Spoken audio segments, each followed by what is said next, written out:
And since I'm still recovering from that prologue, it seems only fair to start our conversations with the mastermind behind it all, Mr. Neil Druckmann.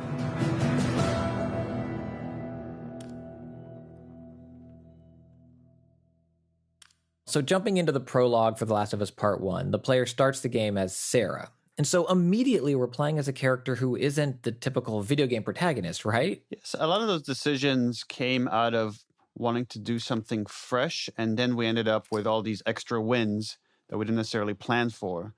So initially the opening was you played as Joel, and you would go over your neighbor's house and see your neighbor get infected and have to do your first kill there as Joel, then come back to your house and get Sarah and be on your way.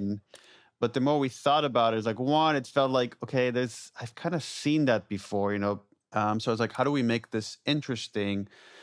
And then in one of our brainstorms got the idea, like, well, what if you saw everything through Sarah's eyes? And that became exciting because you're playing a much more innocent, not as capable person. So you feel the fear of the world kind of falling apart around you. What is going on? And you feel more helpless. Dad? We have very limited time with Sarah, and we need to establish this character and create all this empathy because she is the reason why Joel ends up the way he is when we're jumping into the future. And it was a nice foreshadowing of where the story is ultimately going when you play as Ellie. Kind of like you're playing these two daughters that this guy ends up having. And we get to see this nice little scene of what Joel and Sarah's normal is, with Sarah asleep on the couch, waiting for her father. We'll talk about it in the morning. All right, good night. Hey. Scoot. Monday at work, huh? Here. What's this? Your birthday? You kept complaining about your broken watch. So I figured, You like it? Honey, it's what? nice, but I think it's stuck. It's not... What? No. Oh, ha ha. Where did you get the money for this? Drugs. I sell hardcore drugs. Oh, good. You started helping out with the mortgage then. Yeah, you wish. It's interesting when you put it that way. It makes me think about the structure of The Last of Us, which is each chapter is kind of its own story. So you have to establish with each story, okay, what is the day-to-day like? And then what's the event that happened that throws these characters off their path, and how are they struggling to get kind of back to normal? And we came up with this idea of this sweet moment that his daughter has saved up money. And, we get the sense that maybe they don't have that much money, so it's a big deal for her. And she remembered his birthday, and she's staying up excited to give him this gift just so she could see his reaction. As far as I remember, the watch actually came from the concept art. Hyung Nam was our concept artist who did all the character designs. And there was just a drawing of a watch on Joel's wrist. And it seemed kind of interesting. And then in brainstorming his backstory, I was like, okay, what if he's carrying the watch that his dead daughter gave him? And that's kind of this constant reminder.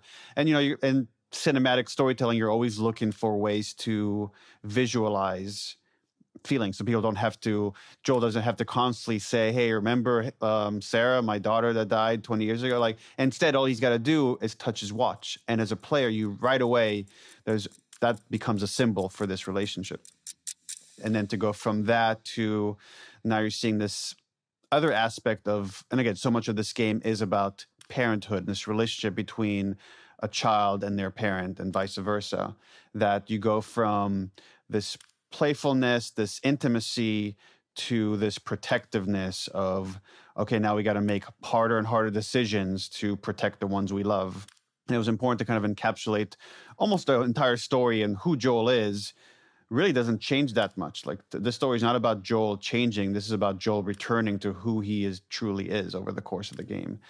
So you get to see the full spectrum of who this person is in the opening, and then we kind of hit a reset for him before we come back to it. And then very soon after this sweet moment of Sarah giving Joel his birthday gift, his watch, we see Joel in another role, and it's as the role of protector when the neighbor comes over, and Joel, without hesitation, he kills the neighbor. Yeah, so I know the backstory is that he heard some screaming from the neighbor's house, and he went over to see what's going on. And this is what I find to be great storytelling, is that you're given just enough information that you could put the pieces together yourself. So when Joel rushes back in, he already has blood on him. Something has already gone down that has freaked him out. There you are. And he's just concerned about the safety of his daughter. Sarah, are you okay? Anyone come in here? Don't go near the door. Stand back there. Then he goes in the drawer and takes out a gun. So now you just say, okay, Joel is someone that owns a gun and is not afraid to just load it up and hold it in his hand right away. Again, telling you something about him. And then when a neighbor crashes through the window, he's trying to... Jimmy, just stay back. He's pleading with his neighbor to stop. I am warning you. And only once a neighbor charges at him and really his daughter does Joel pull the trigger. And you're right, without hesitation. As soon as he feels like his daughter is threatened, he's not afraid to pull the trigger. That's who he is, and that's who he is like throughout the story. Yeah, and then when they leave the house, they're in the car, and we see another, I think, great example of who Joel is in this moment and who he is as a father, where he makes the difficult decision to leave others behind and press on. Who do you think you're doing? Keep driving. I got a kid, Joel. So do we. But we have room. Keep driving, Tommy. Stop. You ain't seen what I seen. Someone else will come along. You should have helped him. It's funny you say the hard decision, and I think about Joel, and for him, it's not a hard decision. It's a no decision. Like, I'm not going to stop to do anything that'll put my daughter at risk. And if I go on a tangent real quick, I'm originally from Israel, so I follow a lot of Israeli politics. And there was this guy, Gilad Shalit, a soldier who was kidnapped and held prisoner for years by Hamas. And then there was an exchange of hundreds of prisoners for this one soldier. And some of the prisoners that were exchanged had blood on their hands, like committed horrible terrorist acts. And there was a big debate in Israel, was it right to like exchange so many people that were in prison for this one soldier to bring him back? And I remember I talked with my dad about it, and I'm like, what do you think? Do you think that was the right decision? And he says, are you asking me as like the soldier's dad or as the prime minister of Israel? Because that would make two very different decisions. As the prime minister of Israel, I think they made the wrong decision. I think they're now less safe because they made this thing. As the guy's dad, I would have traded every prisoner in every prison for this guy. And that's really what the story is about. Do the ends justify the means? And it's really so much about perspective. If it was maybe to save a strange kid versus a family, maybe Joel would have made a very different decision. But when it was like his tribe, his daughter, there was no question about what he's going to do. Right. So you mentioned Joel's tribe. I'm curious, when does Joel let people in? When is he willing to sacrifice for them versus, just keep driving and don't look back?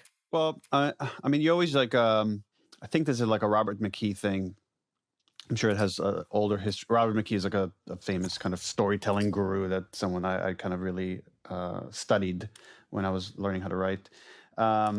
But there's this concept of, for characters, the worst thing, what's the worst thing that could happen to them? A fate worse than death. And Joel experiences that in the very opening. Oh, no. Sarah. Nothing could be worse for him. This is like the worst fate as his daughter dies in his arms. So Joel's, who he is, his decisions have led him to hell, essentially.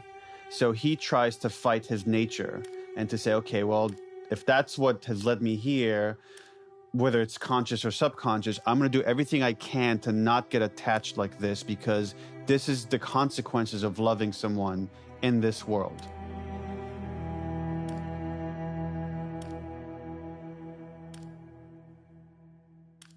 Were you already a father when that decision was made? I became a parent while working on The Last of Us. And this was one of the last things we did, was this sequence, the opening of the game. I don't know if I acted that differently or reacted to the material that differently after having a kid, because I just tapped so much. My parents were very protective as when I was a kid, and I could just tap into those feelings and those fears and what they did to try to protect me and my brother. That then once I had my own kid, it just felt a continuation, or maybe more intense versions of the same feelings. That's why I try, when people ask me like, what's it like being a parent?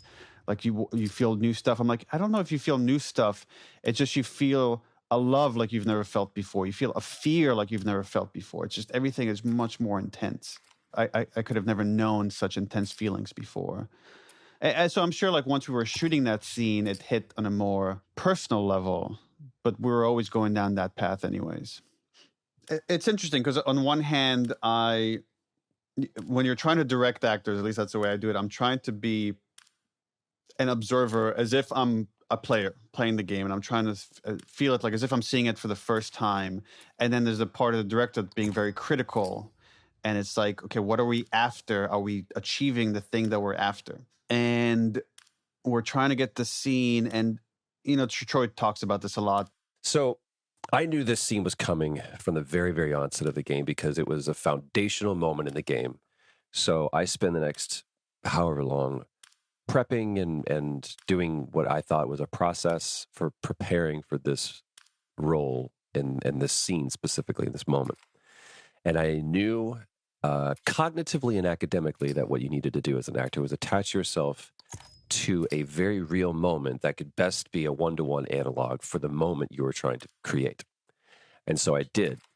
What they don't teach you, or what I had not learned, rather, is that that is like sticking your mouth on the open end of a fire hydrant.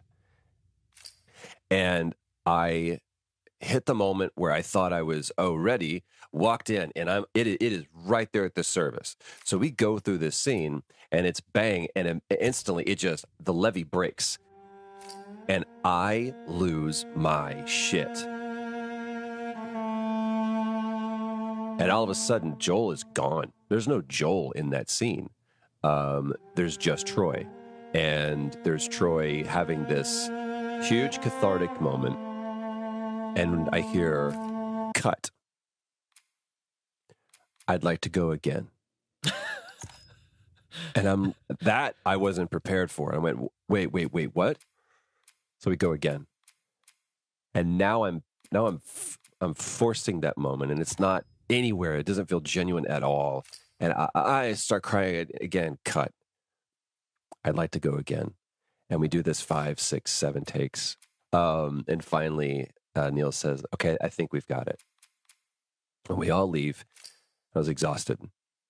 Then a month later, we're shooting again, and I'm outside, and Neil goes, so hey, next shoot, we're gonna do this scene. I was like, oh, cool. And he goes, and we also need to reshoot a scene. I was like, oh, which one? And he goes, and I went, dude, don't do this to me.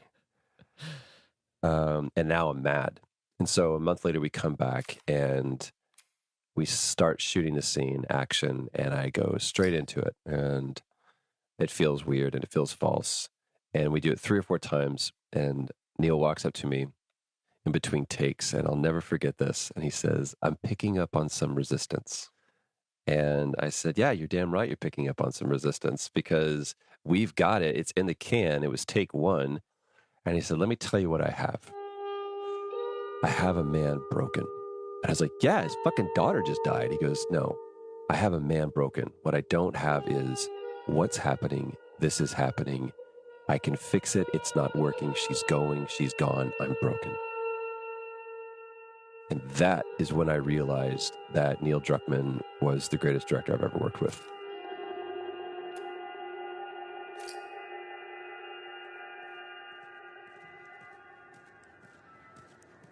All right, the game now takes us forward in time. It's 20 years later. We're in Boston, a city that's in quarantine. It's summer, and we've met Tess, and now we're meeting for kind of the first time, aside from the neighbor, we're seeing the infected. We're seeing what life is like for survivors of the outbreak. We're seeing what Joel's experience is like walking by a group of people being checked if they're infected. Get a life. No, I'm not infected. Hold her down. This can's wrong. Do it. Please. Trying to escape and being gunned down. Holy shit. And that does not seem to faze him. And I think that sets up a big event for the player. And it's Joel and Tess coming across a human being who has been infected by the spores. Watch it, watch it. Help me. My mask broke. Don't leave me to turn. Please. What do you want to do? And Joel's action is to kill that person. It's kind of what we do at Naughty Dog is we try as much as we can to like find this marriage between interactivity and storytelling. So we came up with this concept of like, okay, as part of their smuggling route, Joel and Tess actually have these underground tunnels that they use, and they go outside of the city through Spores. spore-ridden areas where people that breathe in the spores could get infected. We get to see them wear a gas mask, except here they go into this path, this tunnel, and some of this debris has collapsed on another smuggler, has broken his mask, he's breathed in the spores, and he knows he's going to turn. And when you get there, he pleads with you to shoot him. He doesn't want to turn into an infected. Don't leave me to turn. And there's a lot of telling you of like what people's mindset is like in this world. Please. And then we have the training comes up and it tells you which buttons to push to aim your gun and pull the trigger. What do you want to do? And 9 out of 10 players do that.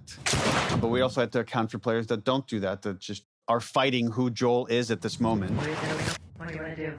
So then we had Tess do it. So actually, if you don't kill the guy, Tess will do it for you. So either we establish that Joel does it or Tess does it, but they're both okay with just shooting someone and then moving on. This is just the Well, this new is where I reality. say something about my character. I had no idea Tess would do it. I have played this game so many times. Well, it's funny. We always have to account for like, okay, in gameplay, we want you to do this thing. What happens if you don't? So here's an opportunity to really put you into Joel's perspective. And so much of what we do with The Last of Us versus other games that, there's a lot of games that let you craft the morality of your character. You might have like a morality bar even to say, am I going to be good or evil?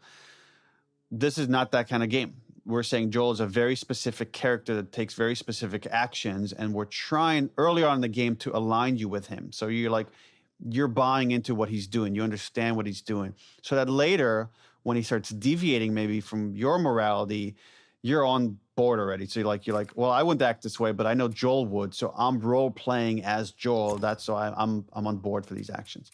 And then we meet Marlene in this moment, and we're meeting the Fireflies for the first time. Look, let's go find a firefly. You won't have to look very far. There you go. Queen Firefly. In The Last of Us, we really tried not to have heroes and villains.